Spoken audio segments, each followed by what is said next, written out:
Hi everyone, welcome back to my channel. कैसे हैं आप सभी बच्चों। आज हम पढ़ने वाले हैं क्लास 11th के चैप्टर 1 का एक इम्पोर्टेंट टॉपिक द्रव्यमान संरक्षण का नियम, जिसको हम द्रव्य की अविनाशिता का नियम भी कहते हैं। ठीक है, तो बच्चों बहुत ही इजी है, कुछ भी नहीं है, आपको थ्योरी भी देखने की ज़रूरत नहीं है। आपको सिंपली समझाऊँ तो बस इतनी सी बात है कि देखो कोई केमिकल रिएक्शन होती है, ठीक है, केमिकल रिएक्शन होती है तो केमिकल रिएक्शन में अभिकारक होते हैं, उत्पाद होते हैं। ठीक है, सिंपल डेफिनेशन बता रही हूँ, अभिकारक और उत्पाद होते हैं। तो ये डेफिनेशन ये कहती है कि अभिकारक होता जो है, अभिकारक का जो कुल द्रव्यमान होता है वही द्रव्यमान उत्पाद का होता है।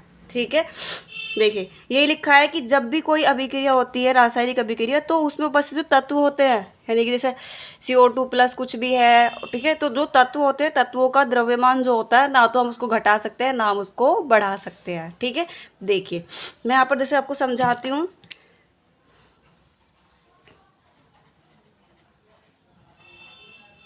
जैसे ठीक है, मान लो मैंने यहाँ कोई A उत्पाद लिया, कोई B उत्पाद लिया, और हमारा कोई B और A और B क्या लिए हमने, ये क्या होते हैं हमारे अभिकारक, और हमारा इससे क्या बना, एक उत्पाद बना। तो कहने का मतलब ये है कि इसके अंदर जितने भी तत्व हैं उनका जो टोटल द्रव्यमान निकल कर आएगा वही द्रव्यमान सेम हमारा उत्पाद का होगा। ठीक है, जैसे यहाँ पर मैं लिख सकती हूँ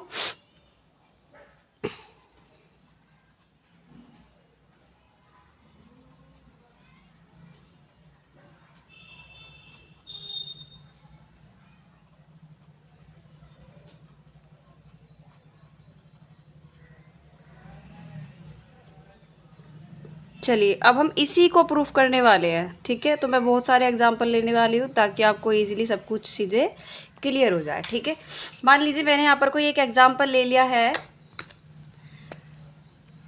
CaCO3। जैसे मैंने देखो यहाँ पर अब देखिए यहाँ पर एक ही अभिकारक है, कोई दिक्कत नहीं है। देखो CaCO3 को जब मैंने हीट किया तो यहाँ पर आपका कैल्शियम ऑक्साइड और साथ में आपकी कार्बन डाइऑक्साइड गैस निकलती है। ठीक है, अब चलिए इनको सोल्व करके देख सकते हैं। देखिए कैल्शियम जो होता है, कैल्शियम का परमाणु भार होता है, कैल्शियम का परमाणु भार होगा 20 होता है, 20 दूनी 40, तो परमाणु भार कितना हो जाएगा, 40 हो जाएगा।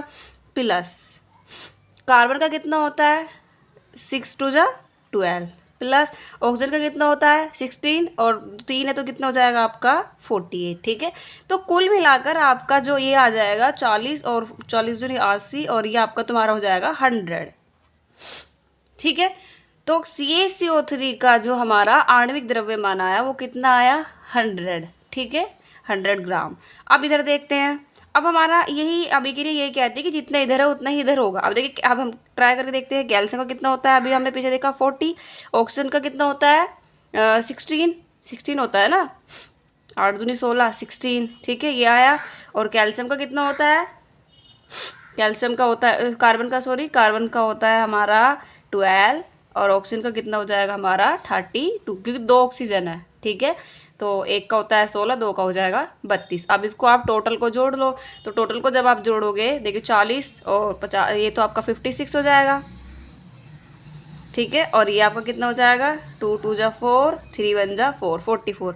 तो अब आप इसको अगर टोटल को ऐड करोगे तो टोटल आपका कितना हो जाएगा 100 ग्राम। ठीक है, आई होप आपको समझ में आ गया होगा। ये जो नियम कहता है, इस नियम के अनुसार इन्होंने ये कहा कि जो हमारा पदार्थ होता है उसके द्रव्यमान को ना तो हम उत्पन्न कर सकते हैं और ना ही हम नष्ट कर सकते हैं। अब इसका जो टोटल का 100 ग्राम आया है, ना तो हम इसे खुद 100 से कम कर सकते हैं और ना ही हम इसे 100 से ज़्यादा कर सकते हैं। सेम ऐसे ही हम इसको ना घटा सकते हैं ना बढ़ा सकते हैं। ठीक है, अब मैं आपको एक एग्जाम्पल दे रही हूँ, इस एग्जाम्पल का आंसर आप खुद बताइएगा कि किसमें कितने द्रव्यमान है, द्रव्यमान भार है किसका, अभिकारक के उत्पाद का। तो आप इसको ऐसे लिख सकते हैं,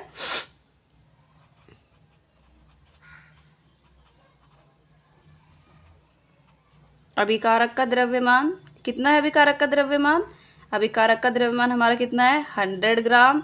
और सेम ऐसी अगर मैं उत्पाद के द्रव्यमान की बात करूं तो उत्पाद का द्रव्यमान भी हमारा कितना है 100।